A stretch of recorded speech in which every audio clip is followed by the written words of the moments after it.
Hello दोस्तों।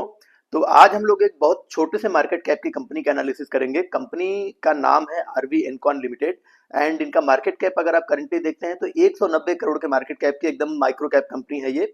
And अगर आप इनका current price to earning ratio देखते हैं तो वो भी आपको 11 से 12 के आसपास मिलेगा। मतलब बिल्कुल रीजनेबल वैल्यूएशन पर कंपनी अवेलेबल भी है और बहुत छोटे से मार्केट कैप की कंपनी भी है और इनमें पोटेंशियल है आगे चल के बड़ा कंपनी बनने की। लेकिन इनमें कुछ ऐसा सीरियस कंसर्न भी है जिनके बारे में भी हम डिस्कशन करेंगे। एंड दोस्तों, आप लोगों की जनरली कंप्लेंट मुझसे रहती है कि मैं जिन कंपनियों के बारे में डिस्कशन करता हूँ वो सारी कंपनियों का मार्केट कैप काफी हाई होता है। काफी हाई इन द सेंस कि 5,000 करोड़ 10,000 करोड़ के बीच में होता है। कुछ कंपनियां 3,000 करोड़ 4,000 करोड़ की भी होती है, मिड कैप सेक्शन की होती हैं। तो मिड कैप या स्मॉल कैप सेक्शन की होती हैं। तो दोस्तों देखिए, क्या होता है कि कोई भी कंपनी जब वो इनिशियली स्टार्ट होती है तो वो स्मॉल कैप होती है या माइक्रो कैप ही होती है। लेकिन धीरे धीरे वो टाइम के साथ जैसे जैसे वो अपने आप को प्रूव करती है, अपने बिजनेस को एक्सपैंड करती है, अपनी बैलेंस शीट को स्ट्रांग करती है, अपनी जो हायरिंग है उनको बढ़ाती है, अपने नंबर ऑफ लोकेशन पे अपने प्लांट या सेटअप अपना बढ़ाती है और अलग अलग कंट्रीज में अपने प्रेजेंस बढ़ाती है। तो जब ऐसी कंपनियां अपने आप को ग्रो करती हैं तो उनका मार्केट कैप भी बढ़ता रहता है। और मैं ऐसी कंपनियों के बारे में डिस्कशन करना ज़्यादा प्रेफ़र करता हूँ जिनमें मुझे लगता है कि मेरा कैपिटल सुरक्षित है, मेरा पैसा जो मैं लगा रहा हूँ वो सेफ है। ऐसी कंपनियाँ नहीं हो कि आपका मतलब मैं ऐसी कंपनी को प्रेफ़र नहीं करता जो कि मुझे रातों-रात करोड़पति बना दें या फिर रातों-रात मेरा जो है पैसा 20 गुना, 25 गुना, 50 गुना, 100 गुना कर दें।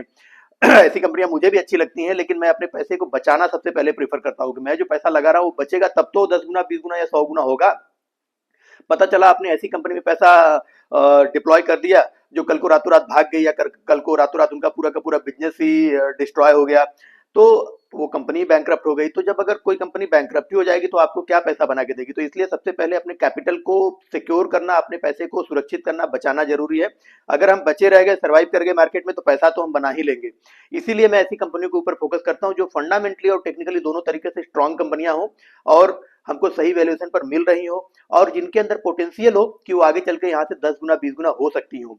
और इसीलिए आप देखेंगे कि मेरे जो एनालिसिस जो मैं करता हूँ मोस्टली कंपनियां 1,000 करोड़ से ऊपर के मार्केट कैप की होती हैं और वो कंपनियां स्टैब्लिश भी होती हैं और सालों साल वो अपने आप को प्रूव करते हुए आई हुई होती हैं मार्केट में। इसलिए मैं उनको ट्रैक करता हूं, उनमें पैसा निवेश करता हूं। लेकिन आज जिस कंपनी के बारे में हम डिस्कस कर रहे हैं, आरबी इनकॉन लिमिटेड, बहुत छोटे से मार्केट कैप की कंपनी है। स्टार्ट तो ये भी काफी पहले हुई थी लेकिन अभी तक ये ज्यादा ग्रो नहीं कर पाए हैं। एंड दोस्तों, अगर आप इनका बिजनेस मॉडल देखें तो बहुत सिंपल सा बिजनेस मॉडल है इनका। इनका बिजनेस मॉडल बेसिकली है क्या, ये मैन पावर प्रोवाइड करती हैं अलग अलग इंडस्ट्रीज को। जो बड़ी बड़ी कंपनियां हैं, इंफ्रास्ट्रक्चर की कंपनियां हैं, पावर की कंपनियां हैं, विंड एनर्जी की कंपनियां हैं या पेट्रोकेमिकल की कंपनियां हैं, रिफाइनरी है जो बड़ी बड़ी, या जो बड़े बड़े जो प्रोजेक्ट इंजीनियरिंग कंपनियां हैं, इन सारी कंपनियों को ये मैन पावर सप्लाई करती है। मैन पावर कैसा, चाहे वो इंजीनियर्स चाहिए होते हैं, चाहे वो सुपरवाइजर चाहिए होते हैं या फिर वर्कर चाहिए होते हैं, या अलग अलग कैटेगरी के लेवल का जो मैन पावर होता है वो चाहिए होता है, ये हर तरीके का मैन पावर सप्लाई करती हैं उन कंपनियों को। मतलब क्या है, मतलब किसी प्रोजेक्ट का लोकेशन डिसाइड होने के बाद जो उसकी डिजाइनिंग होती है, डिजाइनिंग के लिए भी मैन पावर प्रोवाइड करते हैं। इसके बाद जो उसका इरेक्शन होता है, इरेक्शन के लिए भी मैन पावर प्रोवाइड करते हैं। इसके अलावा जो इसका कंस्ट्रक्शन होता है, कंस्ट्रक्शन के लिए मैन पावर देते हैं। कमीशनिंग के लिए मैन पावर देते हैं। इसके अलावा जो वहां पर ऑपरेशन चालू करने के लिए जिस टाइप का मैन पावर, जिस टाइप की इंजीनियर्स की टीम चाहिए होता है वो भी प्रोवाइड करते हैं। इसके बाद उन मशीनों की, उन जो टेक्निकल मशीनरी है या जो प्लांट्स है उनके जो ऑपरेशनल और मेंटेनेंस के लिए जो टीम चाहिए होती है इलेक्ट्रिकल और मैकेनिकल की, तो वो इलेक्ट्रिकल और मैकेनिकल इंजीनियर भी यही प्रोवाइड करते हैं as per the requirement of the company. And उसको पूरा फैक्ट्री को ऑपरेशनलाइज करते हैं। और ये जो मैन पावर प्रोवाइड करते हैं वो दोनों बेस पे करते हैं। मतलब कि सपोज करिए कोई फैक्ट्री है, उसको स्टार्ट होना है, स्टार्ट होने के समय क्या होता है, फैक्ट्री के construction, machinery installation, erection, commissioning, इन सब में ज्यादा मैन पावर लगती है और ये ज्यादा मैन पावर उस समय प्रोवाइड करते हैं। और इसके बाद जब ये मशीनरी की वो प्लांट पूरा सेटअप हो जाता है, जब प्लांट ऑपरेशनल हो जाता है, चालू हो जाता है, प्रोडक्शन स्टार्ट हो जाता है, तब इन सब मैन पावर की जरूरत नहीं पड़ती जो इनिशियली कंस्ट्रक्शन करने में या इरेक्शन करने में मशीन को या फैक्ट्री को लगते हैं।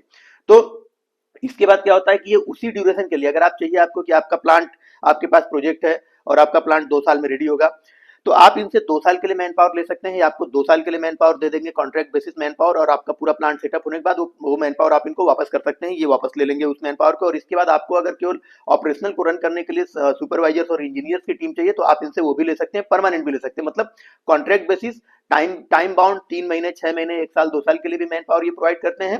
एंड अगर आपको परमानेंट मैन पावर चाहिए, परमानेंट इंजीनियर्स की, सुपरवाइजर्स की टीम चाहिए, तो वो भी ये प्रोवाइड करते हैं।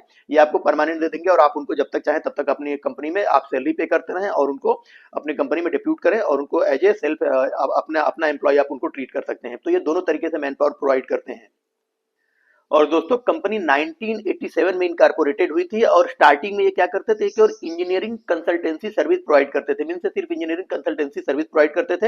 एंड इसके बाद फिर इन्होंने धीरे धीरे अपने 10 साल तक इन्होंने उस टाइप का काम किया, केवल कंसल्टेंसी प्रोवाइड की। इसके बाद 1996 के अप्रोक्सीमेटली इन्होंने फिर ये मैन पावर प्रोवाइड करने वाला जो बिजनेस है वो सेगमेंट स्टार्ट किया और देन उसके बाद से कंटिन्यूसली उस सेगमेंट में काम किए जा रहे हैं।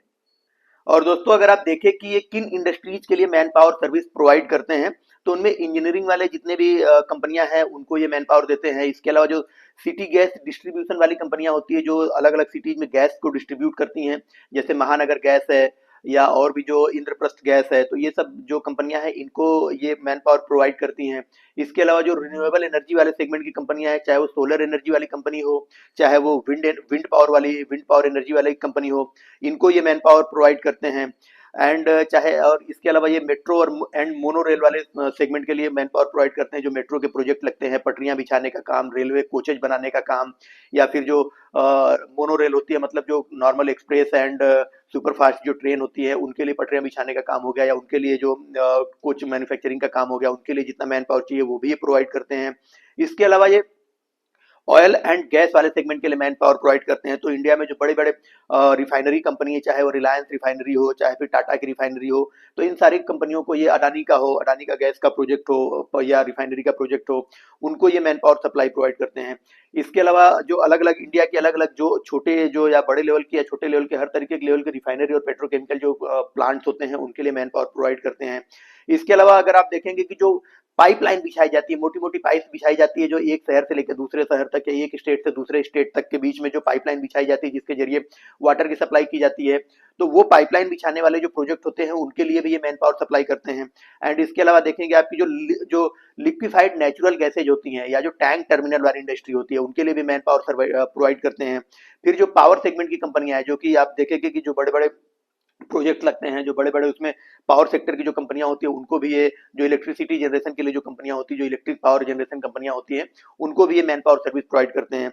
एंड इसके अलावा आप देखें कि इंफ्रास्ट्रक्चर सेगमेंट की कंपनियों को ये मैन पावर देते हैं, जो एयरपोर्ट्स बनते हैं या जो पोर्ट्स होते हैं उनके लिए मैन पावर सर्विस प्रोवाइड करते हैं, जो उनके टर्मिनल्स बनाए जाते हैं उनके लिए मैन पावर देते हैं। टेलीकॉम सेक्टर हो गया, फर्टिलाइजर सेक्टर हो गया, सीमेंट सेक्टर हो गया, या ऑटोमोबाइल सेक्टर हो गया, या फिर आप देख लीजिए जो मेटल्स वाला सेगमेंट है या जो मिनरल्स वाला सेगमेंट है। इसके अलावा इंफॉर्मेशन टेक्नोलॉजी वाला, आईटी वाला जो सेगमेंट है, उनके लिए भी ये मैन पावर सर्विस प्रोवाइड करते हैं।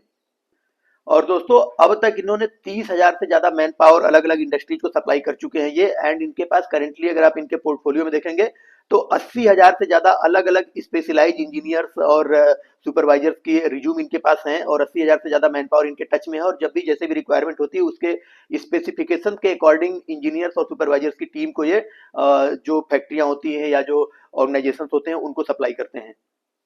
और दोस्तों अभी हमने जो सेक्टर डिस्कस किए हैं उसमें तो ये मैन पावर सप्लाई करते ही करते हैं। इसके अलावा ये कुछ नए सेगमेंट में भी मैन पावर सप्लाई करने को देख रहे हैं, और उससे रिलेटेड उससे उस डायरेक्शन में या उस फील्ड के एक्सपर्ट को अपने साथ ऑन बोर्ड कर रहे हैं। उस फील्ड के रिलेटेड जो इंजीनियर्स है, जो सुपरवाइजर्स है, उनके रिज्यूम अपने साथ उनको अपने साथ ऑन बोर्ड कर रहे हैं। और वो जो फील्ड है उनमें कुछ फील्ड है जैसे ऑटोमोबाइल सेगमेंट हो गया, जो मरीन सेगमेंट हो गया, एंड इसके अलावा एयरपोर्ट्स हो गया, इसके अलावा जो डिफेंस सेगमेंट है एंड जो हेल्थ केयर सेगमेंट है उससे रिलेटेड मैन पावर भी आगे फ्यूचर में सप्लाई करेंगे, क्योंकि ये अपने प्रोडक्ट पोर्टफोलियो में ऐसे स्पेशलाइज्ड मैन पावर को अपने साथ ऑनबोर्ड कर रहे हैं। और इसके अलावा मैनेजमेंट ने अपने जो प्रेजेंटेशन उसमें ये भी बताया है कि इनके पास जो एग्जिस्टिंग क्लाइंटेल की लिस्ट है, उन क्लाइंटेल के जो दूसरे सेगमेंट के बिजनेसेज है, सपोज कोई एक क्लाइंट है रिलायंस, इनका रिलायंस इंडस्ट्रीज इनका क्लाइंट है, तो उसके लिए रिफाइनरी के लिए इन्होंने मैन पावर दिया है। अब रिलायंस इंडस्ट्रीज के दूसरे सेगमेंट के जो बिजनेस है, जो दूसरे बिजनेस है, जो उनके लिए अगर मैन पावर चाहिए तो ये उनको क्रॉस सेलिंग कर रहे हैं, मतलब उस फील्ड से रिलेटेड मैन पावर भी है उनको सप्लाई कर रहे हैं। और ये ज्यादा से ज्यादा जो अपने इनके एग्जिस्टिंग कस्टमर्स हैं उनके जो दूसरे प्रोजेक्ट्स हैं उन प्रोजेक्ट से रिलेटेड मैन पावर सप्लाई करने के लिए उनके साथ डिस्कशन कर रहे हैं, ताकि ये अपने बिजनेस को और बड़ा कर सकें। और दोस्तों अगर आप इनके क्लाइंटेल की लिस्ट देखें तो इनके पास इंडियन ऑयल इनका क्लाइंट है, रिलायंस इंडस्ट्रीज इनका क्लाइंट है, हिंदुस्तान पेट्रोलियम हो गया, भारत पेट्रोलियम हो गया, सीपीसीएल हो गया, या फिर एमएनजीएल है, पेट्रोफैक है, गुजरात गैस है। इसके अलावा इंजीनियर्स इंडिया इनका क्लाइंट है, विक्रम सोलर हो गया, सेल इनका क्लाइंट है। इसके अलावा अगर आप देख लें कि वर्ली इनका क्लाइंट है, महानगर गैस हो गया, जिंदल स्टील एंड पावर इनका क्लाइंट है। इसके अलावा अतुल इंडस्ट्रीज इनका क्लाइंट है, टाटा केमिकल्स इनका क्लाइंट है, ब्रिलियंट बायो फार्मा इनका क्लाइंट है, एंड इसके अलावा जो टेनिप इंजन एनर्जीज है वो इनका क्लाइंट है, एजूर पावर इनका क्लाइंट है। तो इनके पास बड़े बड़े क्लाइंट्स हैं। और इसके बाद मैनेजमेंट अपने पीपीटी में इन्होंने ये शो भी किया है कि इन सॉरी, मैंने इनका रिसेंटली एक इंटरव्यू सुना था इनके मैनेजमेंट का। तो उसमें ये बोल भी रहे थे कि अपने साथ ये नए नए और क्लाइंट के साथ इनका डिस्कशन चल रहा है, उनको अपने साथ और ऑनबोर्ड करने के लिए ये कोशिश कर रहे हैं। और दोस्तों अगर आप इनका प्रेजेंस देखें तो ये केवल इंडिया में ही मैन पावर सप्लाई नहीं करते, ये अब्रॉड भी, मतलब इनकी कई कंट्रीज में इनके ऑफिसेज है, कई कंट्रीज में इनकी जो मैनेजमेंट टीम है। तो ये अलग अलग कंट्रीज को भी ये एक्सपोर्ट भी करते हैं मैन पावर। एंड अगर आप इंडिया में देखें तो इंडिया में इनके जो ऑफिसेज है वो भटिंडा, दिल्ली एनसीआर, बाड़मेर, जामनगर, बड़ौदा, सूरत, मुंबई, विशाखापट्टनम, कोलकाता और चेन्नई में इनके ऑफिसेज है। मीन्स ऑलमोस्ट ओवरऑल पूरा इंडिया ही कवर करते हैं। एंड इसके अलावा अगर आप अब्रॉड देखें तो अब्रॉड में इंडोनेशिया में इनका ऑफिस है। इसके अलावा ओमान में इनका ऑफिस है, शारजाह यूएई में इनका ऑफिस है, कतर में इनका ऑफिस है, यूनाइटेड किंगडम में इनका ऑफिस है।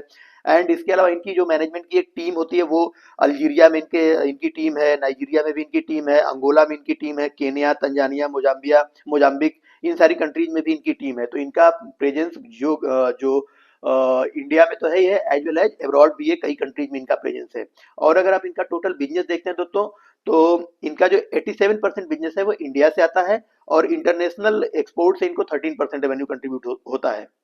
और दोस्तों अगर आप वर्ल्ड वाइड ग्लोबली देखते हैं तो इनके पास 150 से ज्यादा क्लाइंट्स हैं। और दोस्तों अगर total number of man power जो इन्होंने अब तक सप्लाई की उसके बारे में बात करें तो ये 30,000 से ज्यादा मैन पावर अब तक ये सप्लाई कर चुके हैं अलग अलग इंडस्ट्रीज को, जिनमें अगर FY23 में आप देखें तो लगभग 5,500 एम्प्लॉय इन्होंने प्रोवाइड किए थे।